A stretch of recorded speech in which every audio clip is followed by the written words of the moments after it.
ஆழி போல் மின்னி வலம் புரி போல் நின்றதிர்ந்து தாழாதே சார்ங்க முதைத்த சரமழை போல் வாழ உலகினில் பெய்திடாய் நாங்களும் மார்கள் நீராட மகிழ்ந்தேலோர் எம்பாவாய்.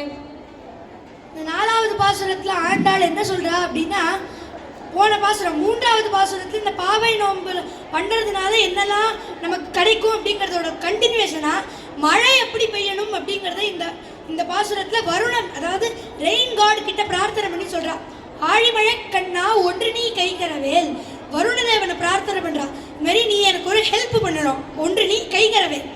ஆழியுள் புக்கு முகர்ந்து கொடார்த்தேரி, இந்த ரெண்டு லைன்ல ஆண்டாள் முழு வாட்டர் சைக்கிளையும் சொல்றா. நம்ம எவாபரேஷன், கண்டென்சேஷன், பிரெசிபிடேஷன் படிப்போமே, அது மாதிரி ஆழியுள் புக்கு, ஆழி அப்படின்னா சமுத்திரம், அந்த சமுத்திரத்திலே ஜலத்தை எடுத்து அந்த மேகங்கள்ல தங்க வச்சு முகர்ந்து கொடார்த்தேரி, அதை மழையா வருஷி எங்க ஊர்ல ஸ்ரீவில்லிபுத்தூர்ல. ஊழி முதல்வன் உருவம் போல் மெய்கருத்து, எல்லாத்துக்கும் காரணமா இருக்கிற அந்த பகவானோட உருவம் எப்படி கருத்து இருக்குமோ அது போல கருத்த மேகங்கள் வேண்டும், உருவம் போல் மெய்கருத்து. பாழியன் தோளுடைய பத்மநாபன் கையில் ஆழி போல் மின்னி வலம்புரி போல் நின்றதிருந்து, பாழியன் தோளுடைய அழகான தோள்களுடைய அந்த பத்மநாபன் எவருடைய நாபிக்கமலத்துல தாமரை இருக்கோ அப்பேற்பட்ட அந்த பெருமாளோட கையில இருக்கிற அந்த சக்கரம் போல மின்னல் வெட்டணுமா, வலம்புரி போல் நின்று அதிர்ந்து. தண்டர், அந்த தண்டர் வரும்பொழுதே அந்த சத்தம் வரும் இல்லையா, அது மாதிரி சங்கம் வரும்போது அந்த சங்கநாதம் மாதிரி அந்த தண்டரோட சத்தம் இருக்கணும். ஆழி போல் மின்னி வலம்புரி போல் நின்று அதிர்ந்து.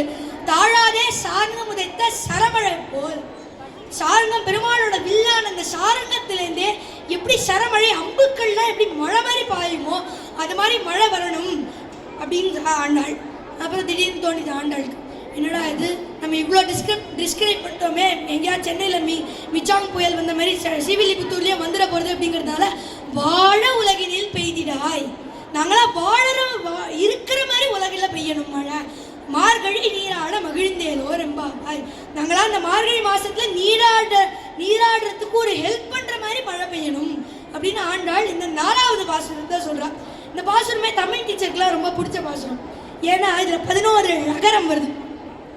ஆழி மழை கண்ணா ஒன்று நீ கைகரவேல் ஆழி உள்புக்கு முகர்ந்து கொடார்த்தேரி ஊழி முதல்வன் உருவம் போல் மெய்கருத்து பாழியம் தோளுடைய பத்மநாபன் கையில் ஆழி போல் மின்னி வலம்புரி போல் நின்றடிந்து தாழாதே சார்ந்தமுதைத்த சரமழை போல் வாழ உலகினில் பெய்திடாய் நாங்களும் மார்கழி நீராட மகிழ்ந்தேலோ ரெம்பாவாய் அப்படின்னு 11 நகரம் இந்த பாசுரத்துல வருது. நம்மளும் இந்த பாசுரத்தை மார்கழி மாசத்தை சொல்லி மகிழ்ந்தேலோ ரெம்பாவாய் என்று இந்த 4வது பாசுரத்தை ஆண்டாள் தலை கட்டுகிறார். ஆண்டாள் திருவடிகளே சரணம்.